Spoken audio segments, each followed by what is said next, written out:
اور غور کریں عزیز بھائی، جب انسان سمجھتا ہے نا نعمت اللہ کی طرف سے ہے، پھر وہ جھک جاتا ہے، وہ ڈرتا ہے، پھر وہ کہتا ہے اوہو یار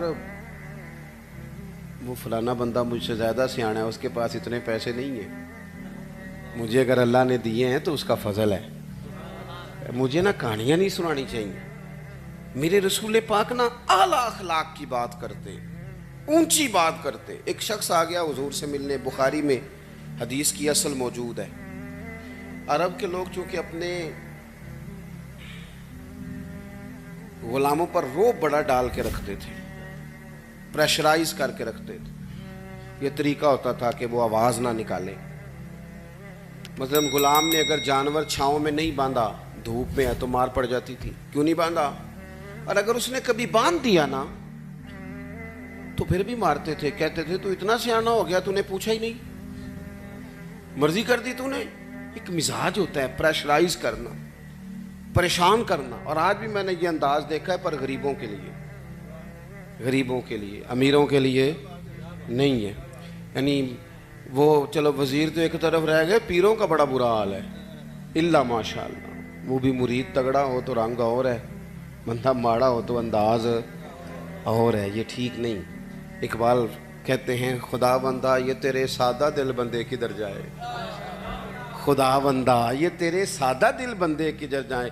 درویشی بھی عیاری ہے، شہنشاہی بھی عیاری، سارے عیار مکار ہو گئے۔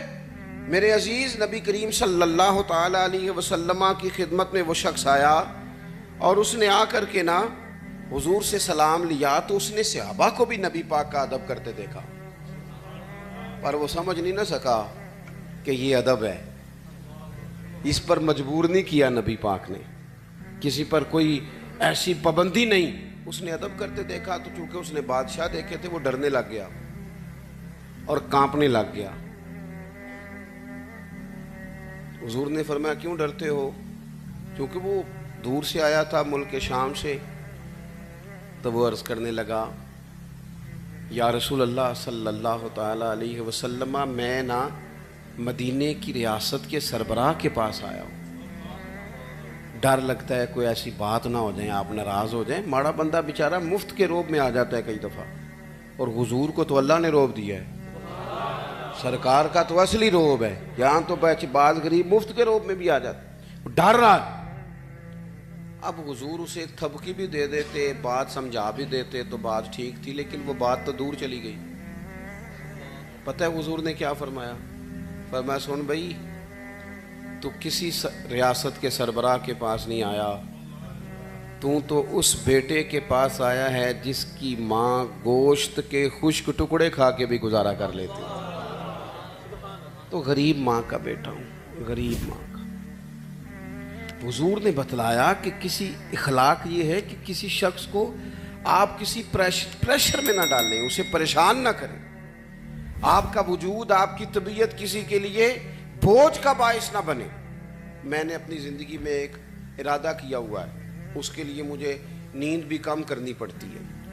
میں نے دیکھا کہ جب کسی کو بلایا جاتا تھا نا، خطیب صاحب کو، پیر صاحب کو، تو بڑے بڑے فون کرنے پڑتے تھے، کتے پہنچے ہو، کتے آ گئے ہو، باہر جانا پڑتا سی، بندے پریشان ہو جاتے تھے۔ میں نے یہ کہا ہے کہ اگر کسی نے کہا نا 2 بجے، تو وہاں 2 بجے سے 5 منٹ پہلے جانا ہے۔ سانو ٹینشن جنی مرضی ہوئے، سامنے والے نے آنا ہوئے۔ میری بات کی سمجھ آ رہی ہے؟ ہوتا کیا ہے، نہیں آپ کا تو خیر کوئی ایسا لیٹ نہیں ہوا، اللہ آپ کو جزا دے، اور میرے خوشی ہے آپ نماز پڑھ رہے تھے، یہ خوشی ہے، اور بڑی خوشی ہے کہ آپ نے جلدی سے نماز پڑھ لی، ورنہ اللہ خیر کرے۔ ویسے میں کو تھوڑے جو بھی ویکھے نا جنہیں نہیں پڑھی، چلو کہڑا تساں کسی نہ گل کرنی ہے۔ ایک بات یاد رکھنا، کوئی نہیں اجر ملے گا محفل میں آنے کا، بالکل نہیں۔ ایسے اپنے آپ کو جھوٹی تسلیاں نہ دیا کرو، فرض پہلے ہے اور نفل، یہ کوئی کہانی نہیں کہ آپ محفل بڑی تگڑی کرائیں اور فلانا کام۔ مجھے ایک دفعہ ایک صاحب نے کہا جی 22ویں محفل ہے یا 21ویں ہے، آپ کو بلانا ہے، پہلے فلاں بزرگ آئے، فلاں عالم آئے۔ تو میں نے کہا نماز پڑھتے ہو؟ کہنے لگا نہیں، دعا کریں۔ تو میں نے کہا آج کے بعد نہ کسی کو بتانا کہ اتنے علماء کو میں نے دعوت دی ہے، وہ کہیں گے اتنے مولوی مل کے بھی اسے نمازی نہیں بنا سکے۔ تو اس لیے یہ اصل پہ آئیں. کیا مطلب؟ اس کا مطلب ہے کہ نماز پڑھی نہ جائے اور باقی سارے کام کیے جائے. نماز اصل ہے، نماز روح ہے. اور حضور ناز سے بھی بڑے راضی ہوتے ہیں، پر میرے نبی نے فرمایا نماز تو میری آنکھوں کی ٹھنڈک ہے. تو جب تو نماز پڑھتا ہے حضور کی آنکھیں ٹھنڈی ہوتی ہے. یہ تو کر نہیں رہا اور باقی تو ادھر ادھر بھاگتا پھرے، تو یہ اضافی بات. تو میرے عزیز، ایک تو حضور نے ہمیں یہ اخلاق دیا کسی کو تکلیف نہ دیں. کوشش کریں. ایک دفعہ نا ایک صحابی نے نبی کریم علیہ السلام سے کہا میرے گھر کھانے کے لیے آئیں. اس نے دیکھا کہ حضور پر بظاہر کچھ آثار ہیں بھوک کے، کئی دنوں سے کھانا نہیں کھایا. چہرہ دیکھا اس نے تو بندے گنے حضور کے پاس کتنے بیٹھے ہیں، تو 4 لوگ بیٹھے تھے. اس نے فٹافٹ گھر جا کے کہا 5 لوگوں کا کھانا پکا دیں. 5 لوگوں کا کھانا پک گیا. اب وہ حضور کو دعوت دینے آئے. آپ کو پتہ ہے آج کل لڑکے والوں نے جہیز مانگنا چھوڑ دیا ہے، پتہ جی کہ نہیں؟ میں تم خبر دے رہے ہیں، یاد رکھیا جی. وہ کہندے نے اسی جہیز نہیں لینا، بس تسی 600 منڈے بچے بندے دی روٹی پکا چھڑنی. 600 دی تے روٹی مینیو اسی دیاں گے. وہ ویکھو جی وہ منڈے نے روز آنا ہے تے منڈے دے یاراں نے تے گھروں نہیں روٹی لبدی، کبھی نہیں کھائی. آپ کبھی دیکھیں بیٹی کے باپ کو، وہ کھانے والی لائنوں پہ یوں پھر رہا ہوتا ہے جیسے کوئی بندہ پاگل ہو گیا ہے. دعائیں کراتا ہے، پیر صاحب دعا کرنا اور میری عزت رہ جائے، کتے روٹی نہ تھوڑ جائے. ساری زندگی کے تانے بیٹی کے لیے. کیوں تکلیف دیتے ہو کسی کو؟ گھر روٹی نہیں ملتی، دعائیں کراتے پھرتے ہیں. دعائیں والد دیوانوں کی طرح بیچارہ وہ کناتوں کے اندر پھرتا ہے کہ یا اللہ روٹی پوری ہو جائے. غریب آدمی ہوں، بیٹی نے گھر جانا ہے، پھر ایک دیکھ ساتھ بھی بھیجنی پڑتی ہے. ساتھ بھیجو گے تو عزت رہے گی. اور گھر کھانا نہیں کھاتے ہم. کیوں تکلیف دیتے ہو کسی بیٹی والے؟ کیوں ہم پریشان کرتے ہیں؟ کیوں اس طرح کی آزمائشوں میں ڈالتے ہیں جس سے سامنے والا بیچارہ آزمائش میں آ جائے؟ حضرت ابو شعیب رضی اللہ تعالیٰ عنہ حضور کے ساتھ 4 لوگوں کو گن کے گئے.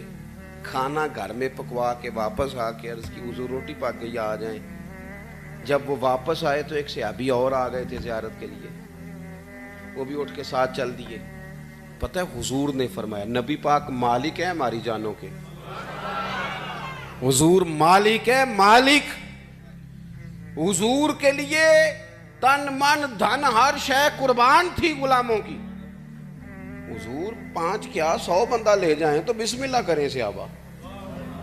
لیکن نبی کریم نے اصول دیا، اخلاقی عالیہ کی بلندی سکھائی. اس صحابی کے گھر کے دروازے کے قریب جا کے حضور نے فرمایا بھئی 5 بندوں کا تم نے کھانا پکایا تھا، یہ جو شخص آئے ہیں یہ اپنی مرضی سے آئے ہیں، میں نے دعوت نہیں دی. اگر تم اجازت دو تو یہ اندر آئیں گے، ورنہ یہ واپس جائیں گے.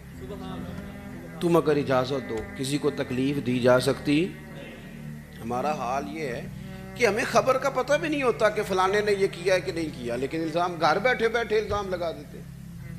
گھر بیٹھے میں ایک جگہ پہ بیٹھا تھا، وہ کہنے لگے جی ایڈی چھیتی پیسے کمائے نہیں جا سکتے، کوئی رولا ہے وے. اور میں نے کہا کیا؟ رب تو فرماتا ہے وَيَرْزُقْهُ مِنْ حَيْثُ لَا يَحْتَسِبُ، میں وہاں سے دے دیتا ہوں کہ بندے کا گمان بھی نہیں ہوتا.